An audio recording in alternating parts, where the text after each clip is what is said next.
एक इच्छाधारी नाग नागिन जंगल में मनुष्य रूप में प्रेम लाप कर रहे थे। दोनों अपनी काम क्रीड़ा में मशगूल थे। तभी एक मृग का पीछा करते हुए एक राजा उधर आ निकला। जैसे ही उसने शिकार करने के लिए मृग का निशाना साध उस पर तीर छोड़ा तो मृग भाग निकला और राजा के द्वारा छोड़ा हुआ वो तीर सीधा मनुष्य रूपी उस नाग की छाती में जा लगा। जैसे ही वो तीर नाग को लगा, सहम कर नाग नागिन ने तीर की दिशा में देखा तो घोड़े पर बैठा हुआ राजा उन्हें दिखाई दिया, जिसके हाथ में तीर कमान था। सारा माजरा समझते उन्हें देर न लगी। उधर राजा भी अपने घोड़े पर बैठा ये सब देख रहा था कि उसका तीर मृग को न लगकर एक मनुष्य के सीने में जा लगा। राजा एकदम सन्न सा बैठा रह गया। सोचा, इस घनघोर जंगल में ये आदमी और औरत कहाँ से आ गए। तीर लगने के कुछ देर बाद ही वो इच्छाधारी नाग अपनी नागिन की गोद में दम तोड़ देता है। ये देखते ही नाग के वियोग में नागिन के मुख से दर्द भरी जोरदार चीख निकली। पूरा जंगल उसकी चीख से थर्रा उठा। रोती बिलखती नारी को देख असमंजस और अपराध बोध से घिरा राजा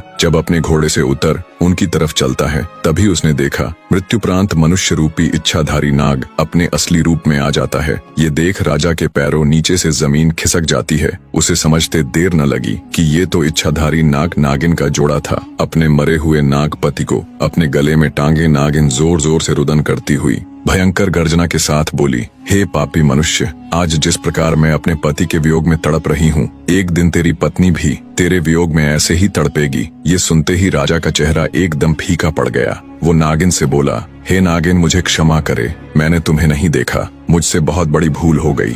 राजा की बात सुन दहकते अंगारों सी आंखें लिए मनुष्य रूपी इच्छाधारी नागिन बोली, पापी मनुष्य, भूल नहीं, अपराध किया है तूने। हत्यारा है तू मेरे पति का, जिसके लिए मैं तुझे क्षमा नहीं बल्कि मृत्यु दंड दूंगी। मैं अपने मरे हुए पति की कसम खाकर ये प्रण करती हूँ कि आज से ठीक 9 दिन बाद नाग पंचमी के दिन मैं तुम्हें दसकर अपने पति का बदला पूरा करूंगी।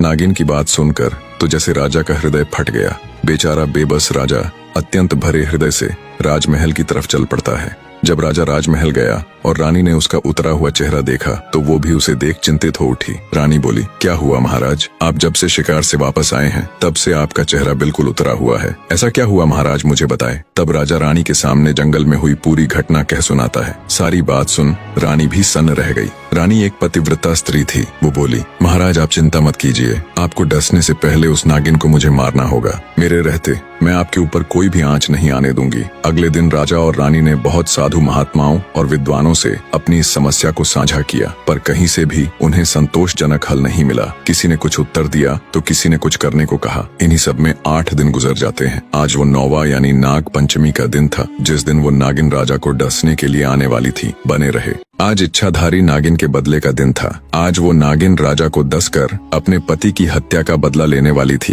राजमहल में तो जैसे मातम सा पसरा हुआ था। मारे भय के राजा महल के कमरे में दुबका हुआ था। उसने अपने कक्ष से लेकर महल के मुख्य द्वार तक सिपाहियों को तैनात कर दिया। महल के चारों तरफ सिपाहियों का कड़ा पहरा था। तभी भिक्षा के लिए एक सिद्ध महात्मा जी राजमहल पधारे। महल में पसरा हुआ मातम देख जब महात्मा जी ने द्वारपालों से कारण पूछा तो द्वारपाल ने सारा किस्सा महात्मा जी को कह सुनाया। द्वारपाल की बात सुन महात्मा जी बोले, तुम मुझे फौरन अपनी रानी के पास ले चलो। तब एक द्वारपाल अंदर गया और उसने महारानी को बाहर उस महात्मा के आने का किस्सा बताया। द्वारपाल की बात सुन महारानी खुद ही राजमहल के द्वार पर गई और सम्मान पूर्वक महात्मा जी को राजमहल के अंदर ले आई। उन्हें अच्छे से जलपान कराया और हाथ जोड़कर बोली, हे साधु बाबा, आप हमारी विपत्ति से भली भांति परिचित हो चुके हैं, अब आप ही कोई युक्ति बताएं महाराज। महारानी की बात सुन साधु जी बोले, सुनो बेटी, इसका एक उपाय तो है पर पक्का नहीं है कि वो इच्छाधारी नागिन तुम्हारे पति को छोड़ ही देगी।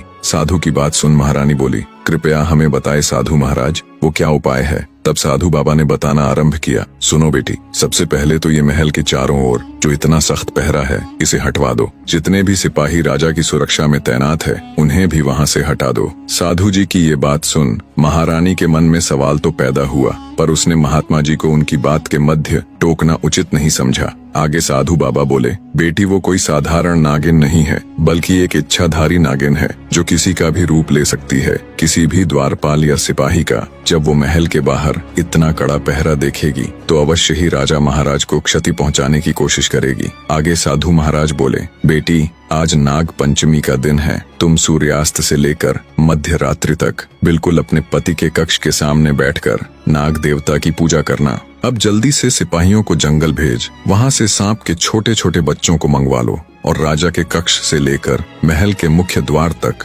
थोड़ी थोड़ी दूरी पर छोटे बच्चों को बैठा देना, जो जंगल से लाए गए सांप के छोटे बच्चों को दूध पिलाएंगे। और अंतिम और सबसे जरूरी कार्य, महल के मुख्य द्वार से राजा के कक्ष तक सुगंधित फूल बिछवा दो। इतनी युक्ति बता। साधु बाबा बोले, बेटी बस एक यही रास्ता है जिससे उस इच्छाधारी नागिन का हृदय पिघल सकता है। कहते हैं बैरी यानी शत्रु का आदर करना चाहिए। इतनी बात बता साधु महाराज महल से चले जाते हैं। रानी ने साधु के बताए अनुसार ही सारी व्यवस्था कर दी। राजा की सुरक्षा में तैनात सभी सैनिकों को हटा दिया। महल के चारों ओर से भी सिपाहियों का पहरा हटवा दिया। राजा कक्ष से लेकर महल के मुख्य द्वार तक ताजे सुगंधित फूल बिछवा दिए और खुद राजा के कक्ष के द्वार पर बैठकर नाग देवता की पूजा करने लगी। जब रात्रि का पहला पहर शुरू हुआ तो वो इच्छाधारी नागिन राजा से अपने पति की हत्या का बदला लेने के लिए आई।